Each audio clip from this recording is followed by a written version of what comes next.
अस्सलाम वालेकुम नाज़रीन, आजकल की फ़ास्ट पेस दुनिया में चीज़ें यूँ हो रही है। वक्त बदल रहा है, ढंग बदल रहे हैं, चीज़ें करने का तौर तरीका भी बदल रहा है और साथ में हमारे क्राइम्स भी बदल रहे हैं। ना सिर्फ क्राइम्स बढ़ रहे हैं बल्कि बदल भी रहे हैं।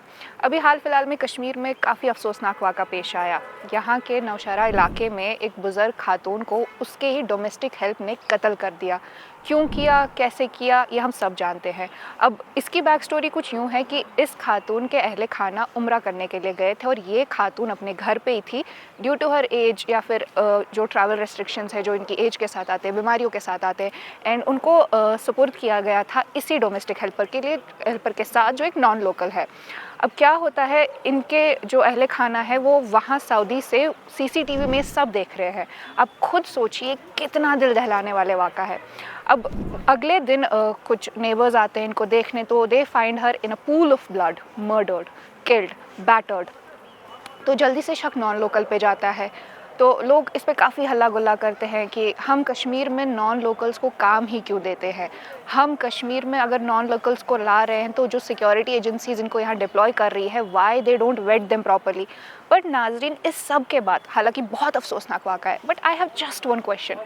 क्या इनका प्रॉपर सिक्योरिटी चेकअप, वेट करना, डज इट गारंटी कि ऐसा कत्ल नहीं होगा, ऐसा जुर्म नहीं होगा?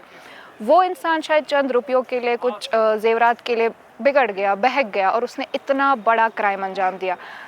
आयरॉनिकल बात है कि कुछ दिन पहले इन्हीं खातून के एक रिश्तेदार का बयान है कि जब मैं इनसे मिलने गया, मैंने इनसे कहा कि चलिए मैं आपकी तीमारदारी के लिए यहाँ रुक जाता हूँ, मैं आपके साथ स्टे करता हूँ। तो इस खातून का जवाब था कि मैं क्या परवाह छू, मैं छू ये तन, pointing towards the non local labourer, non local domestic helper. उसका इतना भरोसा, इतना एतमाद इस बंदे पे कि उसने अपने खून के रिश्तेदार को कहा कि तुम टेंशन मत लो, मेरे साथ मेरा बेटा है या बेटे की शक्ल में एक हेल्पर यहाँ मौजूद है। And another ironical thing is कि the day that non-local was caught, he was wearing a sweatshirt जिस पे लिखा था कोशुर खान मॉल। अब आप समझिए इस कोशुर खान मॉल ने क्या किया। But going back to the question कि क्या गारंटी और अश्योरिटी हमें मिल सकती है कि जब हम इन नॉन लोकल लोगों को प्रॉपरली वेट करेंगे तो ये ऐसा कोई क्राइम नहीं करेंगे, या नॉन लोकल क्यों, कोई भी। तो जब हम ये सवाल करते हैं कि आप नॉन लोकल्स को यहाँ क्यों लाते हैं, आप इनका प्रॉपर सिक्योरिटी चेक क्यों नहीं करते, हम ये सवाल क्यों नहीं कर रहे कि हम अपने बुजुर्गों को अकेले क्यों छोड़ रहे हैं, किसके भरोसे छोड़ रहे हैं। गारंटीड आपकी अपनी ज़िंदगी है, अपने काम है, रोज़मर्रा की लाइफ है, आप किसी के साथ नहीं रुक सकते। बट क्या कभी हमारे माँ बाप ने हमें किसी के साथ अकेला ऐसे ही छोड़ दिया था? उनके भी काम थे, उनकी भी ज़िंदगियाँ थी, उनकी भी जिम्मेदारियाँ थी।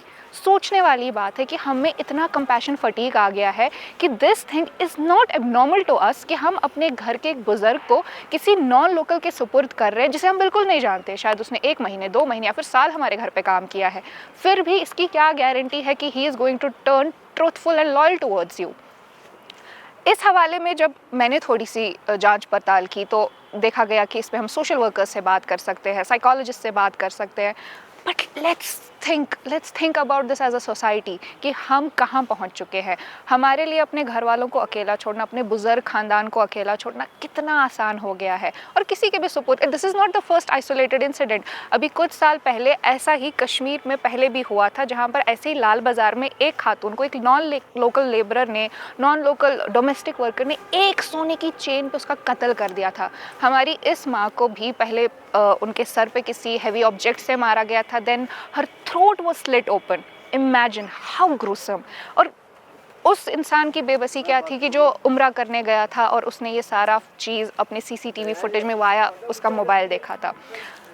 आपसे बस कहने का मकसद यही है कि crimes can be averted, but ऐसे किसी पे इल्ज़ाम तराशी करके नहीं कि नॉन लोकल्स को यहाँ काम मत दो, प्रॉपर सिक्योरिटी चेकअप करो, सिक्योरिटी एजेंसीज क्या कर रही थी। It begins with us, the charity begins at our home.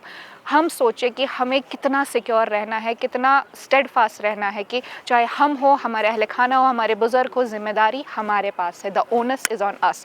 Stop blaming, stop pointing fingers. Camera person Safoora Hilal के साथ मैं इर्तज़ा यूसुफ।